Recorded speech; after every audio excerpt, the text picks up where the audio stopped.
só estou dizendo que ela teve sorte. A voz da Chelsea cortou o ar como uma lâmina. Meu garfo congelou no ar, a meio caminho da boca. Ela é só uma mãe solteira que teve a sorte de se casar com Urit. Sem diploma, sem carreira, sem nada de verdade por trás disso. Ela disse isso rindo, enquanto tomava sua mimosa como se fosse soro da verdade.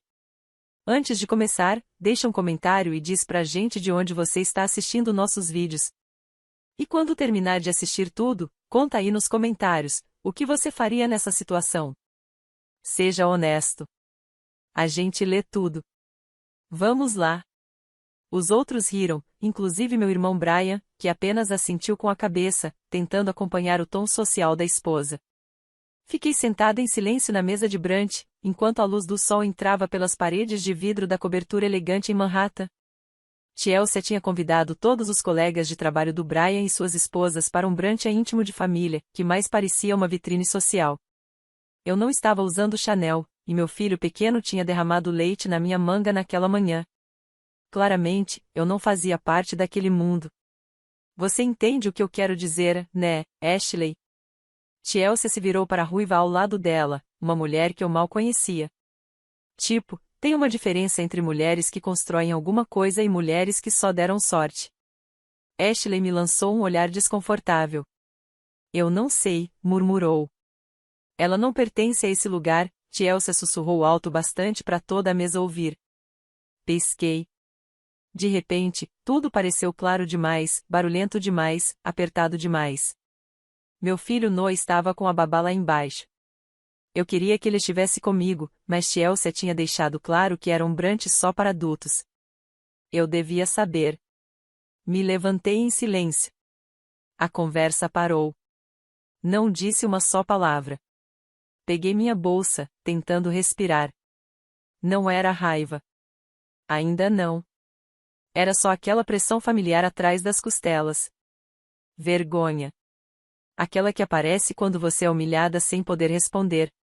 Eu já estava quase no elevador quando um carro preto e luxuoso parou em frente à entrada de vidro. Meu marido saiu. 1,90 metros, terno cinza ardósia, óculos de aviador. A presença dele fazia as pessoas pararem o que estavam fazendo. O silêncio tomou conta. O porteiro praticamente correu para recebê-lo. Ele entrou direto, subiu as escadas ignorando o elevador e abriu as portas do brunch como se o ar dali fosse dele. E era engraçado, ele disse, olhando direto para Chelsea, depois para Brian, que já estava pálido. Eu vim por ela. O silêncio quebrou de vez. Chelsea piscou rápido. Espera, você é. Ele se virou para mim, sorriu como se eu fosse a única pessoa importante naquele lugar, e estendeu a mão. Vamos, amor. Já tive brunches falsos demais por essa semana. Coloquei minha mão na dele, e seus dedos apertaram os meus com proteção. E assim, do nada, a mulher que todo mundo estava zombando se levantou e foi embora com o mesmo homem que elas estavam tentando impressionar nos últimos 10 minutos chamando de o pegador, rindo nervosas, só para perceber, tarde demais, que ele era meu. O que nenhuma delas sabia, ainda, era o que eu estava construindo nos bastidores. Porque eu não me casei apenas com um homem poderoso. Eu estava me tornando um. E aquela guerra, só estava começando. A porta do carro se fechou atrás de mim, deixando a tensão do brunch para trás como o lixo de ontem. Inclinei a cabeça no encosto de couro, em silêncio, tentando desacelerar a respiração. Meu marido olhou para mim, os dedos ainda entrelaçados nos meus, com suavidade. Você está bem? Ele perguntou com a voz baixa, calma. Mas eu vi nos olhos dele aquele brilho sombrio, aquele que só aparecia quando alguém me feria. Assenti devagar. Eu não deveria ter vindo. Você devia, sim, ele respondeu, apertando minha mão com carinho. Eles é que não deveriam ter falado com você daquele jeito. Soltei uma risada seca. Você viu a cara deles. Ele sorriu. Acho que o Brian quase engasgou com o próprio ego. O carro se afastou do meio-fio, cortando as ruas de Manhattan como um tanque silencioso. Mas, por dentro, eu não estava bem. Nem um pouco. Porque não era a primeira vez que me faziam me sentir pequena. Como se eu fosse só um detalhe no show de outra pessoa. Como se a minha história não tivesse valor. Chelsea sempre me detestou. Desde o casamento. Ela achou que, casando com o Brian, seria a rainha da família. Mas aí eu conheci o Ethan. E o jogo virou. Ela me chamava de garçonete sortuda. Mas ela não sabia que eu trabalhava em 2 empregos, criando o Noah sozinha. Não sabia da dívida que a minha ex deixou antes de desaparecer. Não sabia das noites sem dormir, das refeições que pulei, das lágrimas silenciosas nos banheiros de restaurante, trancada na cabine. Tudo que ela via era o anel no meu dedo e para ela, isso queria dizer que eu não tinha conquistado nada por mim mesma. Mas o que ninguém ali entendia era que eu não era só a esposa do Ethan. Eu estava construindo. Tijolo por tijolo. 3 anos atrás, quando o Ethan se casou comigo, ele não me deu só conforto. Ele me deu confiança. Me ensinou a ler balanços, entender contratos, prever brechas, montar equipe. Comecei pequeno um investimento discreto em imóveis no Brooklyn. Depois outro em Jersey. Depois criei um fundo para startups locais lideradas por mulheres. No mês passado, fechei meu 5º imóvel, tudo sob o nome da empresa que fundei sentada na mesa da cozinha, Sable Rise Group. Eles não sabiam que eu já tinha um patrimônio de 8 dígitos. Nem que fui convidada para um painel de Private Equity em Washington, D.C. E com certeza não faziam ideia de que eu estava trabalhando com a equipe do Ethan num acordo que vai transformar o mercado de hotéis de luxo em Nova York. E o portfólio do pai da Chelsea? Está bem no meio dessa negociação. Então, não. Eu não ia chorar por causa de mimosas baratas e risadinhas fingidas. Que rissem. Que me chamassem de sortuda. Porque não foi sorte que me trouxe até aqui. Foi dor. Foi garra. Foram noites sem dormir, contas vencidas, gritos abafados no travesseiro para o Noah não ouvir. Foi isso que construiu a mulher que eu sou hoje. E eu ainda estava só começando. Mais tarde, naquela noite, eu estava sentada na varanda com o notebook aberto, finalizando uma proposta de negócios. Ethan apareceu com Noah no colo, já de pijama. Meu filho se aconchegou do meu lado, como sempre fazia. Ethan se abaixou e beijou o topo da minha cabeça. Pensando na Chelsea, ele perguntou. Dei de ombros. Na verdade, não. Ouvi uma coisa hoje, ele disse, sentando-se ao meu lado. A empresa do Brian está com problemas. Grandes investidores estão pulando fora. A SEC está investigando. Fiz uma pausa. Sério? Perguntei, calma demais. Ethan me olhou. Você está pensando o mesmo que eu? Um sorriso lento se formou nos meus lábios. Talvez esteja na hora da Sable Rise arrumar uma cama. Ethan sorriu de volta. Essa é a minha garota. E naquele momento, eu não era mais só a mulher ridicularizada no brunch. Eu era a mulher que estava prestes a fazer uma aquisição. A mulher que ia mostrar a eles, com precisão cirúrgica, o quanto eu era sortuda. 2 dias depois, eu estava sentada em uma sala de conferências em Midtown. Janelas do chão ao teto. Mesa de mármore. Homens de terno que mal ergueram os olhos quando entrei. Típico. Mas isso ia mudar. Senhores, comecei, de pé na cabeceira da mesa. Minha voz. Firme. Clara. Estou aqui para fazer uma oferta. Um deles, grisalho, olhar arrogante, cruzou os braços. E quem exatamente é você? Sorri, tranquila. Sou fundadora e sócia-gerente do Sable Rise Group. Temos adquirido discretamente imóveis comerciais em dificuldades pela região dos 3 estados. E acredito que você conheça bem o portfólio envolvido. Empurrei uma pasta em sua direção. Lá dentro, projeções internas, relatórios de auditoria, análises detalhadas, e uma carta de intenções assinada formalizando a proposta de compra da participação majoritária da Barrow Fim. A empresa do meu irmão. Silêncio. Porque o nome Sable Rise já circulava no mercado há meses. Só que até aquele momento, ninguém tinha ligado a mim. Um dos homens se inclinou na mesa. Espera, você é ela? Inclinei a cabeça de leve. Ela quem? Ele abriu a boca, mas não respondeu. porque ele não podia dizer a mãe solteira, nem a esposa do Ethan Urai. Naquele momento, eu não era sombra de ninguém. Eu era a tempestade. Sei que a Barrow Endifin está sangrando. Sei também que eles vêm escondendo prejuízos nos últimos 3 trimestres. O que estou oferecendo aqui é uma aquisição limpa. Sem escândalos. Saem com a reputação intacta. E seu irmão? Um deles perguntou. Olhei nos olhos dele. Ele devia ter pensado 2 vezes antes de rir de mim. Naquela noite, eu estava sentada nos fundos de um lounge de 10 no Sorro. Luz baixa, laptop aberto, números na tela.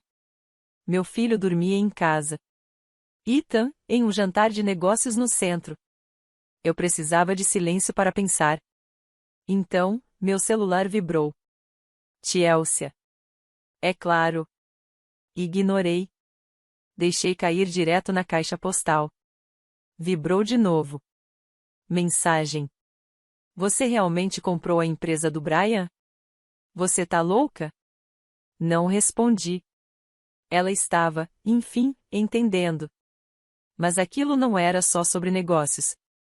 Era sobre cada brunch em que eu engolia a minha dignidade.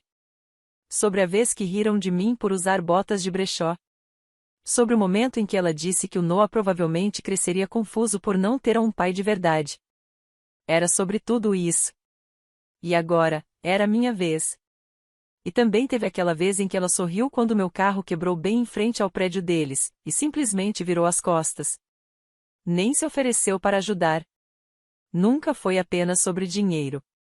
Era sobre respeito. Sobre reconstruir o que eles tentaram destruir em mim. 3 dias depois, recebi um convite inesperado para um jantar de família na casa do Brian. A mesma cobertura de sempre, as mesmas taças de vinho impecavelmente polidas. Chelsea usava diamantes outra vez, mas, dessa vez, era tudo esforço. Tentativa. Brian puxou minha cadeira. Chelsea elogiou meu casaco. Todos estavam amáveis demais. Mas eu já sabia. A venda tinha sido concluída naquela manhã. Em silêncio. Com precisão. A minha holding agora detinha 62% da Barrow Endifin. E o mais interessante? Meu irmão não era mais o CEO. E eles ainda não sabiam quem o havia substituído. Até o elevador se abrir. Ethan saiu primeiro. Sorridente. Cumprimentou Brian com um leve aceno de cabeça, recuou, e então eu entrei. Sem salto alto. Sem grife. Usava um terno preto elegante, o cabelo preso num coque firme e uma pasta na mão. Chelsea congelou.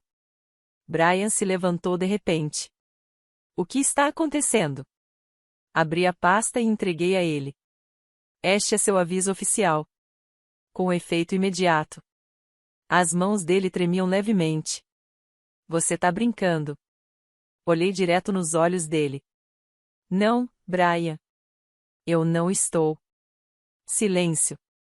Daquele tipo que parece inflar os pulmões mais do que o peito aguenta. Chelsea sussurrou. Isso é loucura. Ethan riu baixo atrás de mim. Não. Isso é o que acontece quando você subestima quem fica em silêncio. Aproximei-me. Você tentou me quebrar.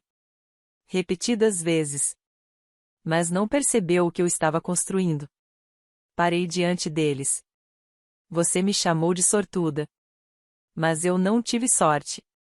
Eu estive observando. Estive aprendendo. E agora, estou liderando tudo aquilo que você achou que eu nunca entenderia. Chelsea abriu a boca, mas nada saiu. E então, do fundo do corredor, a voz de Noah ecoou. Mamãe? Ele correu até mim, com a babá logo atrás. Abaixei, peguei meu filho no colo e o abracei forte. Porque aquele momento, não era só meu. Era por todas. Por cada mulher que foi ridicularizada. Por cada mãe solo chamada de peso morto. Por cada garota quieta que acharam que nunca se levantaria. E o melhor de tudo. Aquilo era só a parte 3. Brian não apareceu no escritório na manhã seguinte. Seu assistente disse que ele não estava se sentindo bem.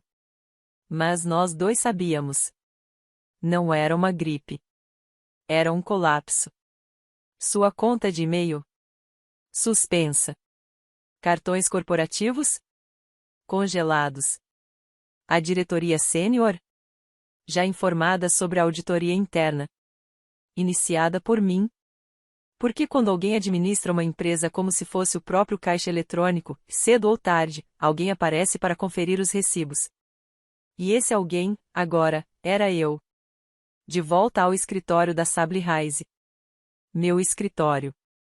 A luz do sol atravessava o vidro, espalhando um brilho suave sobre as pastas de negócios organizadas sobre a mesa. Minha equipe estava crescendo. 11 mulheres, 5 homens, todos sobreviventes à sua própria maneira. Eu não contratava com base em diplomas ou conexões de LinkedIn. Eu contratava garra. Contratava caráter. Nunca perguntei de onde vinham, só queria saber para onde queriam ir. Tasha, minha chefe de operações, bateu a porta e entrou. Ele chegou. Levantei-me e ajeitei o blazer. Mande entrar. Brian entrou e já não parecia em nada com o homem que um dia sorriu no meu chá de bebê como se fosse uma obrigação social.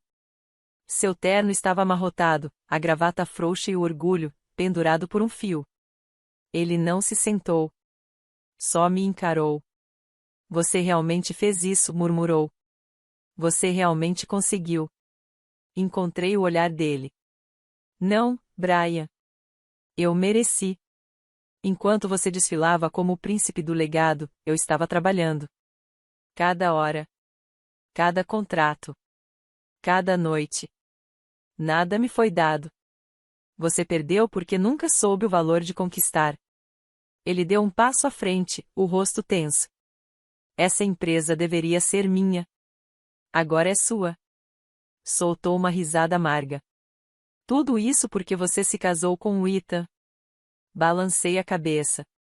Você ainda não entendeu, né?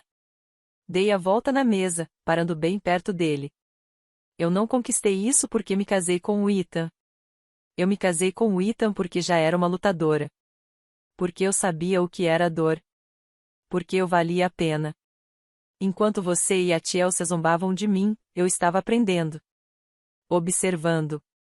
Crescendo. Eu não fui salva. Eu construí. Ele desviou o olhar. Vou te dar uma escolha, disse eu, com a voz mais baixa agora. Você pode sair com dignidade. Pedir demissão, aceitar sua indenização e seguir em frente. Ou eu continuo cavando, e, se eu encontrar o que acho que vou encontrar, você vai responder não só ao conselho mas à lei. Ele ficou em silêncio por um tempo. Depois assentiu. Você vai ouvir do meu advogado. Espero que não, respondi, firme. Porque se você tentar arrastar isso, eu paro de ser gentil. Naquela noite, sentei no sofá com Ethan e Noah entre nós, comendo pipoca e vendo um filme. Você se arrepende de alguma coisa? Ethan perguntou baixinho, sem tirar os olhos da tela. Pensei por um instante. Às vezes, queria que eles tivessem se orgulhado. Aquela família, não era só uma palavra. Ethan passou o braço em volta dos meus ombros. Isso nunca foi culpa sua. Noah olhou para mim, sonolento. Mamãe, você tá triste? Beijei o cabelo dele. Não, meu amor. Eu tô orgulhosa. E eu estava. Porque mesmo nos momentos mais sombrios da minha história, eu me agarrei ao meu filho, à minha visão e à minha dignidade. Mesmo quando ninguém mais via, eu sabia, estava construindo algo maior. 2 semanas depois, fui convidada para palestrar na Conferência Mulheres na Liderança, em Washington, D.C. Fiquei de pé diante de 1000 pessoas, com as luzes apontadas direto pro meu rosto. E contei a verdade. Contei que já lavei louça às 2 da manhã com um bebê dormindo apoiado no meu quadril. Contei que chorei sozinha nos corredores do supermercado com $6 no bolso. Contei que minha própria família riu de mim. Mas também contei o que aprendi. Coisa que nenhuma Ivy League jamais poderia ensinar. Que o poder não vem do privilégio. Vem da dor. Da resistência. De se recusar a ficar em silêncio quando o mundo tenta te calar. A plateia se levantou e começou a aplaudir antes mesmo de eu terminar. E em algum lugar naquele auditório, uma mulher de olhos cansados e mãos calejadas apertou seu caderno com um pouco mais de força, pensando: se ela conseguiu, talvez eu também consiga. Mas o verdadeiro momento veio um mês depois. Eu estava sentada em um café em Midtown quando Chelsea entrou. Sem diamantes. Sem risada falsa. Apenas ela e um jornal dobrado nas mãos. Ela parou na minha mesa e o colocou sobre o tampo. CEO solteira da Ontarne agita o mercado da Costa Leste. Eu não disse uma palavra. Ela puxou uma cadeira, sentou-se à minha frente e sussurrou: eu não sabia quem você era. Encontrei o olhar dela. Eu também não, até precisar ser. E era a verdade. Essa versão de mim nasceu no fogo. E ainda estava crescendo. Mais um mês passou. A cidade continuava girando. Pessoas apressadas, negócios sendo feitos, nomes surgindo e desaparecendo. Mas o meu nome permanecia. Ecoava em salas de reunião. Sussurrado. Respeitado. Às vezes, temido. E mesmo assim, todas as manhãs, eu ainda fazia o café do Noah. Preparava seu lanche. Amarrava seus cadarços com calma. Essa parte de mim nunca mudou. Não importa quantos zeros aparecessem no meu extrato bancário. Numa manhã, estava no portão da escola observando Noah correr para dentro. Ele se virou, sorriu e gritou: te amo, mamãe. Um pai ao meu lado sorriu também. Ele tem a sua força. Assenti. É por isso que eu tenho a minha. Naquela tarde, recebi uma ligação. Você está livre hoje à noite? Perguntou Ethan. Depende, respondi, enquanto conferia meus e-mails. Tenho uma surpresa. Use algo poderoso. Isso me fez rir. Você sempre diz isso. Porque é sempre verdade. Ele me buscou às 7. Terno preto. Colônia suave. A mesma confiança silenciosa que sempre me acalmava até nos dias mais difíceis. Paramos em frente ao Orin, um clube privado conhecido por manter as câmeras desligadas e a tensão no ar. Lá dentro, iluminação baixa. Pessoas seletíssimas. CIOR. Financiadores. Influentes. E alguns rostos familiares, inclusive Chelsea. Ela congelou ao me ver. Porque, desta vez, eu não estava entrando ajeitando uma alça torta ou procurando onde me encaixar. Eu estava sendo conduzida até a mesa principal. Ethan se inclinou e sussurrou no meu ouvido. Eles querem que você fale. Levantei uma sobrancelha, surpresa. Naquela noite, o programa do evento foi alterado ao vivo depois que viram quem estava na lista de convidados. Você abalou o mercado demais para ser ignorada. 20 minutos depois, colocaram um microfone na minha mão. Eu não tinha nada preparado. Só respirei fundo, olhei ao redor da sala com o coração tranquilo e disse: as pessoas já disseram que eu não pertencia. Que eu era só uma garota sem pedigree. Que eu tive sorte. Parei por um momento. E talvez eu tenha tido mesmo, mas não do jeito que pensam. Tive sorte por ter falhado. Por ter caído. Por ter sido forçada a lutar. Porque foi isso que me ensinou a levantar sem precisar da permissão de ninguém. Meus olhos encontraram os de Chelsea direto, firmes. Eles me chamaram de mãe solteira como se fosse uma ofensa. Mas o que eles nunca souberam, o que jamais esperaram, é que um dia eu seria a pessoa assinando os contra-cheques deles. Soltei o microfone. Saí do palco sob uma salva de palmas que sacudiu o salão. Mais tarde naquela noite, em casa, de pijama e rosto limpo, me aninhei ao lado de Ethan. Sabe, murmurei, com a cabeça encostada nele, ainda tem uma parte de mim que dói. Por causa de como eles riram de mim. Do jeito que me olharam. Ele me puxou com carinho. Essa parte sua, disse-lhe baixinho, é justamente a parte que te tornou imparável. Deitei a cabeça sobre seu peito, e naquele instante, eu entendi. Eu não era apenas a mulher que sobreviveu à humilhação. Eu era a mulher que transformou a humilhação em combustível. E da próxima vez que alguém risse de mim? Eu não sairia da sala. Eu construiria algo ainda maior bem ali, na frente deles.